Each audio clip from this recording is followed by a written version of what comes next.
നമസ്കാരം, ഗുരുവായൂർ ഡിവോട്ടീസ് ഓൺലൈനിലേക്ക് ഏവർക്കും സ്വാഗതം. ഇനി നമുക്ക് ഇന്നത്തെ ഉച്ചപൂജ അലങ്കാരം പ്രെഡിക്റ്റ് ചെയ്യുന്ന ഒരു സെഷനിലേക്ക് കടക്കാട്ടോ. അതിനു മുൻപായിട്ട് എല്ലാവരുടെ അടുത്തൊരു ക്ഷമാപണം ഉണ്ട്. കഴിഞ്ഞ 3 ദിവസമായിട്ട് വീഡിയോ ഒന്നും ചെയ്യാനായിട്ട് സാധിച്ചിരുന്നില്ല. അപ്പോൾ പലരും വിളിച്ച് ചോദിക്കുന്നുണ്ടായിരുന്നു വിഷ്ണുവിൻ്റെ അടുത്ത് എന്താണ് വീഡിയോ ചെയ്യാത്തതെന്നൊക്കെ. എന്നെ വിളിച്ചിട്ട് പലർക്കും കിട്ടുന്നുണ്ടായിരുന്നില്ല കേട്ടോ, കാരണം എൻ്റെ ഫോൺ കേടുവന്നു. അതാണ് എന്നെ വിളിച്ചിട്ട് കിട്ടാത്തത്. നമ്മുടെ പഴയ വീഡിയോൻ്റെ ചുവടെയായിട്ട് കമൻസും കണ്ടു, അയ്യോ എനിക്ക് മാത്രമാണോ ആഷികയുടെ വീഡിയോ കാണാൻ പറ്റാത്തതെന്നൊക്കെ ചോദിച്ചിട്ട് കേട്ടോ. അപ്പോൾ വീഡിയോ ഇല്ലാത്തത് കൊണ്ടാണ്. അപ്പോൾ അതിനാണ് ഞാൻ ആദ്യം തന്നെ ക്ഷമാപണം ചോദിച്ചത് കേട്ടോ.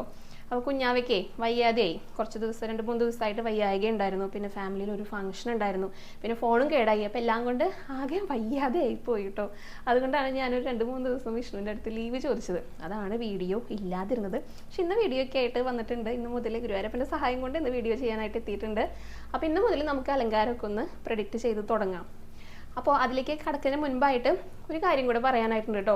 കാരണം കലശമൊക്കെ തുടങ്ങിയിരിക്കില്ലേ. ശരിക്കും ഞാനിത് ഓരോ ദിവസമായിട്ട് കലശ ചടങ്ങുകളൊക്കെ പറയണമെന്ന് വിചാരിച്ചതാണ്. പക്ഷെ ഞാൻ പറഞ്ഞല്ലോ, അങ്ങനെ പ്രതീക്ഷിക്കാത്ത രീതിയിലുള്ള തിരക്കുകളൊക്കെ വന്നതുകൊണ്ടാണ് സാധിക്കാതിരുന്നത്.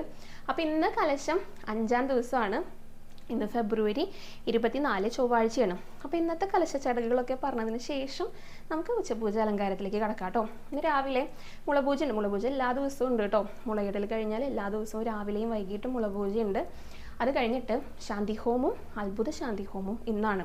അത് കഴിഞ്ഞാൽ പിന്നെ ഇതിൻ്റെയൊക്കെ അഭിഷേകങ്ങളാണ്. ശിവലിംഗം കഴിഞ്ഞ് പന്തിരടി കഴിഞ്ഞാൽ ശാന്തിഹോമ കലശാഭിഷേകം, ഉച്ചപൂജയ്ക്ക് അത്ഭുത ശാന്തിഹോമ കലശാഭിഷേകം. പിന്നെ വൈകിട്ടാണ് കേട്ടോ ചടങ്ങുകൾ. 7 മണിക്ക് ശേഷമാണ് ഗണപതി പൂജ, കുണ്ഠശുദ്ധി, പിന്നെ വൈകിട്ട് മുളപൂജ ഉണ്ടെന്ന് പറഞ്ഞല്ലോ. അതും കഴിഞ്ഞ് അത്താഴപൂജ. അപ്പോൾ ഇത്രയൊക്കെയാണ് ഇന്നത്തെ കലശ ചടങ്ങുകൾ. അപ്പോൾ നമുക്ക് ഉച്ചപൂജ അലങ്കാരത്തിലേക്ക് കിടക്കാം. ഇന്ന് ഫെബ്രുവരി 24-ാം തീയതി ചൊവ്വാഴ്ചയാണ്. ഇന്ന് ഉച്ചപൂജ കഴിഞ്ഞ സമയത്ത് ഭഗവാൻ ഏത് രൂപത്തിലായിരിക്കും, ഏത് ഭാവത്തിലായിരിക്കും ഉണ്ടായിരിക്കുക എന്നുള്ളത് എല്ലാവരും ഈ ഒരു വീഡിയോയ്ക്ക് ചുവടെയായിട്ട് കമൻറ്റ് ചെയ്തോളൂ കേട്ടോ. ഇപ്പം തന്നെ കമൻറ്റ് ചെയ്യാനായിട്ട് തുടങ്ങിക്കോളും.